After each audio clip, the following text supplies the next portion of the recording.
What's on, ladies and gentlemen? My name's Ross, I like games, and today we need to finally take a look at the question that a lot of people have been asking, and I've answered very briefly over on some of the threads on the Facebook group, but I've now had enough people asking me that it is time to do a proper video, and the question is, does the Digimon TCG need a mulligan?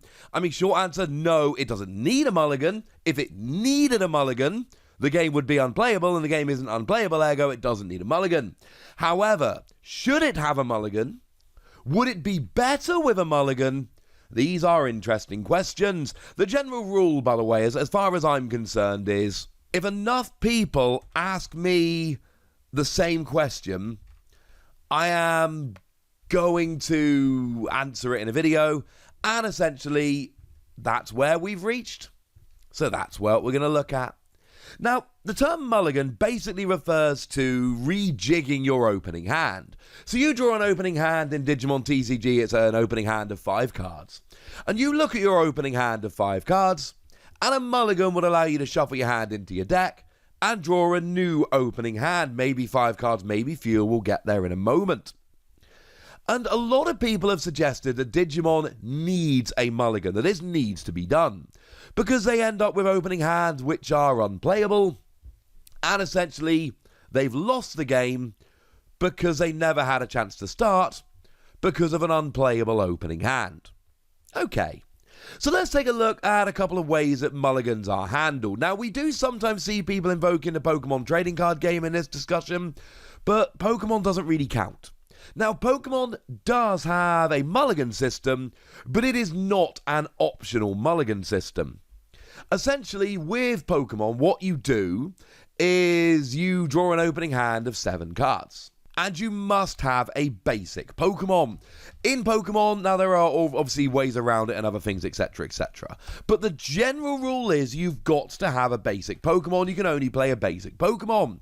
Excadrill is a stage 1 Pokemon. You can't play Excadrill. You have to play the basic Drillbur and then evolve it into Excadrill.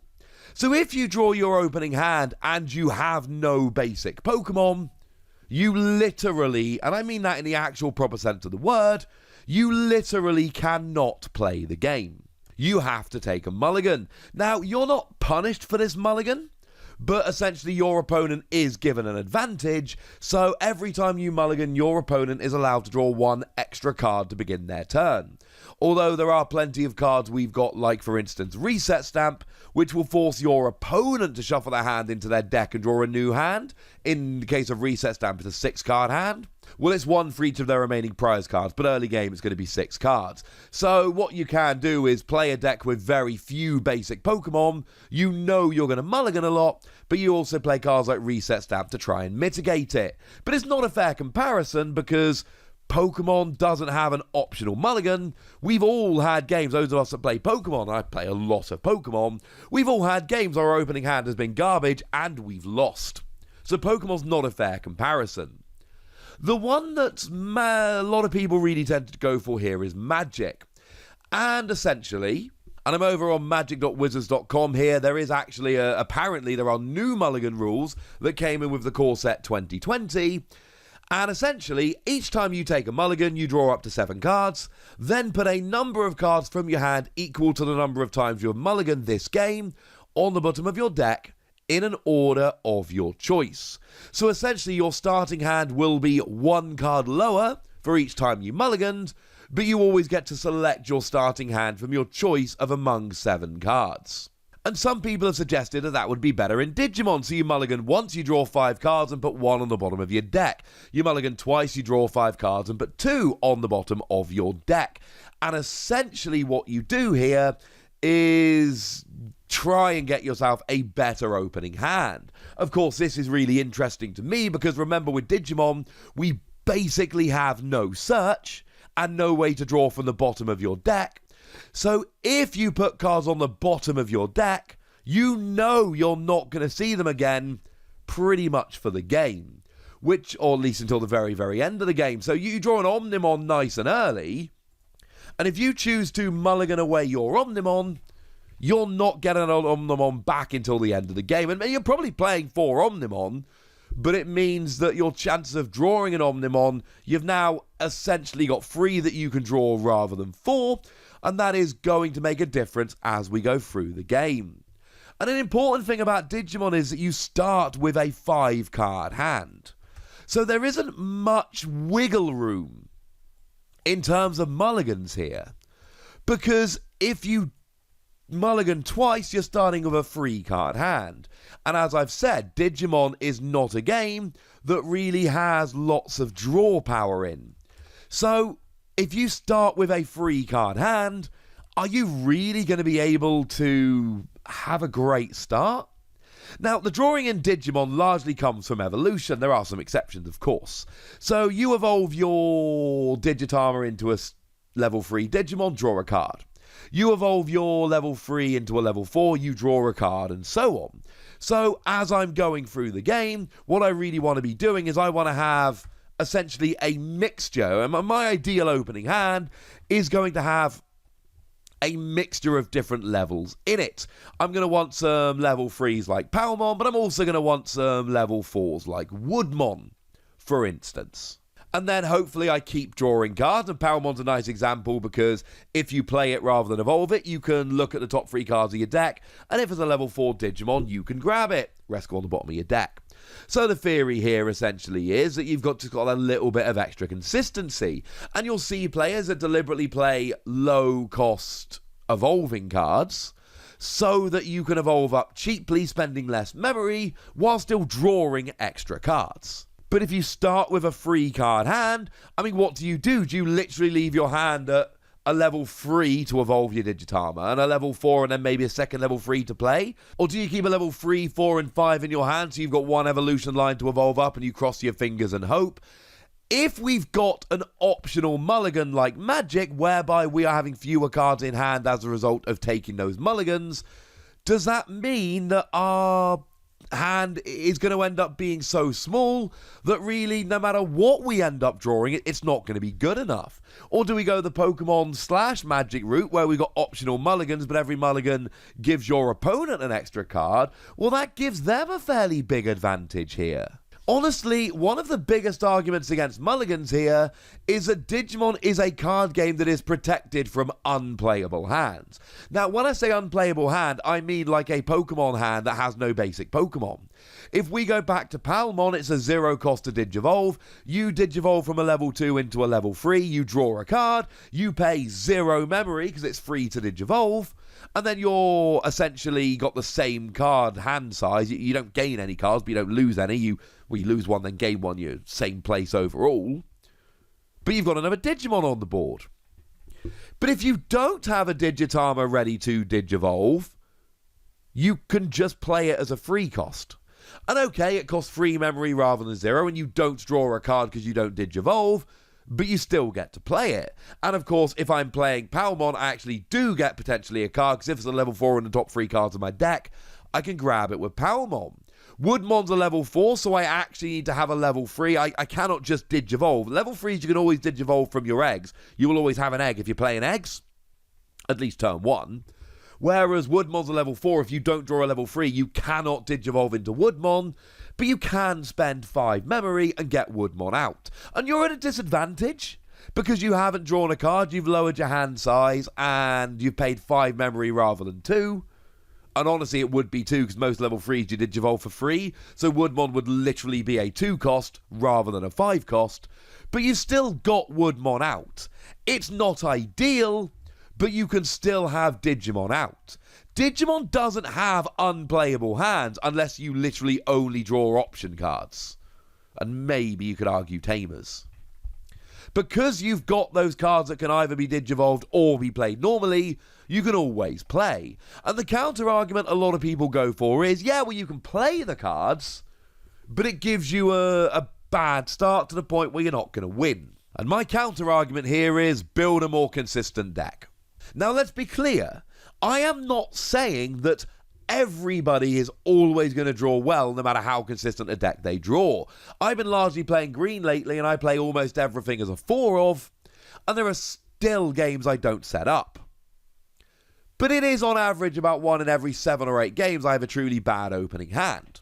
So if I'm playing a best of 3 format, maybe once every 2 or 3 matches I'll have a terrible hand, but that will still give me the other 2 games to try and get a 2-1 win. If I'm playing best of 1, there might be 1 game in the Swiss rounds of a tournament where I draw so badly I lose, but that's 1 game and it might not be that. And then of course I have to draw so badly I lose while my opponent is also drawing much better and not having a bad game, and it's gonna not probably be a huge thing. Digimon is not a game where you can tech very easily because of the lack of search and the lack of draw, so you end up having to build a little more consistently. Would Mulligan rules help you to tech more? Yes, absolutely it would. But here really is the main crux of my argument. If you are currently losing to players who without Mulligans have more consistent decks than you do, with Mulligans you will be losing to players who have built decks with better techs than you have. The thing about Mulligans is they are not needed, though some people argue they will make the game better. The thing is, everyone's on the same playing field. If Mulligans are available, Mulligans are going to be available for everybody. And the players who are currently winning without Mulligans will be the same players who are winning with Mulligans. Because you're still going to have that choice of when to mulligan and when to hold your hand. You're still going to have to make your deck to take advantage of the format. And that is going to be done by players who are good at the game better than average players. In the Pokemon trading card game, we have changed the turn 1 rules many times over the years. From you can do anything to you can't play trainer cards but you can attack. Nowadays you can not play supporters and you can't attack, etc. They keep changing the turn 1 rules. But there are certain players who always do well regardless of the rules. And there are other players who've been playing the whole time who don't have big finishes to show, because the good players will adapt to whatever we've got. In a best of 3, I really don't think mulliganing is needed, because if you're drawing unplayable hands 2 games out of 3, that is a problem with deck construction. It's not a problem with the game. In a best of 1, I do think there is a stronger argument for mulligans, because a bad hand will lose you the match. But you're still talking with a consistent deck 1 game a tournament, unless you're extremely unlucky, and everybody is still in the same boat. And my biggest worry with the whole mulligan argument is that the people who really think they need a mulligan to make their deck more consistent so that they can win, still won't be winning if we do get an optional mulligan, because an optional mulligan will give everybody the same playing field, and the best players will still rise to the top. There's no argument that it would eliminate some games where you would draw badly, but then again, it could still give you a small enough hand or your opponent a big enough advantage that it wouldn't matter anyway. If you mulligan 4 or 5 times in Pokemon, your opponent is going to have a monster first turn. If you mulligan 3 times in Magic, you're starting with a 4-card hand, and even though you now get to choose that 4-card hand, you're still starting with a 4-card hand, which means you have fewer options than your opponent.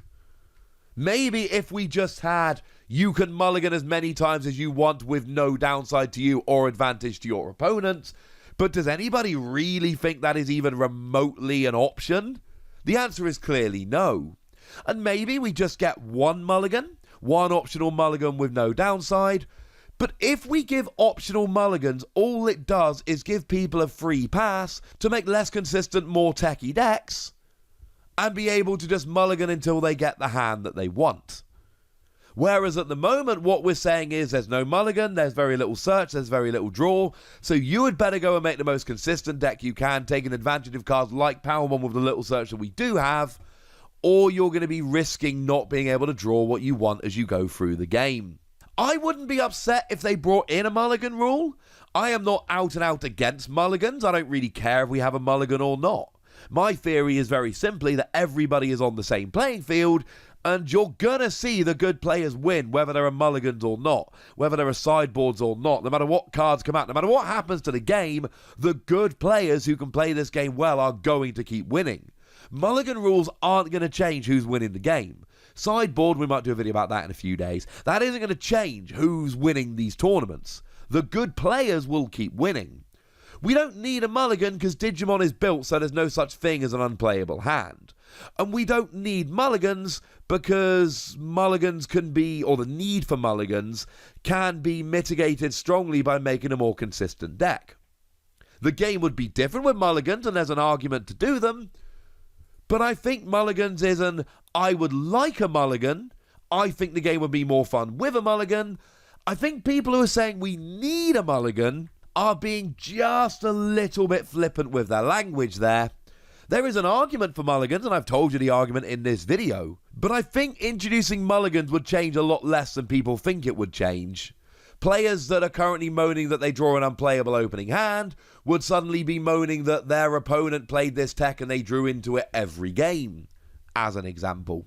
Tell you what though, if they did bring in mulligan rules, I'd be excited to play with them, because it's just another way to play the game. And I like playing the game.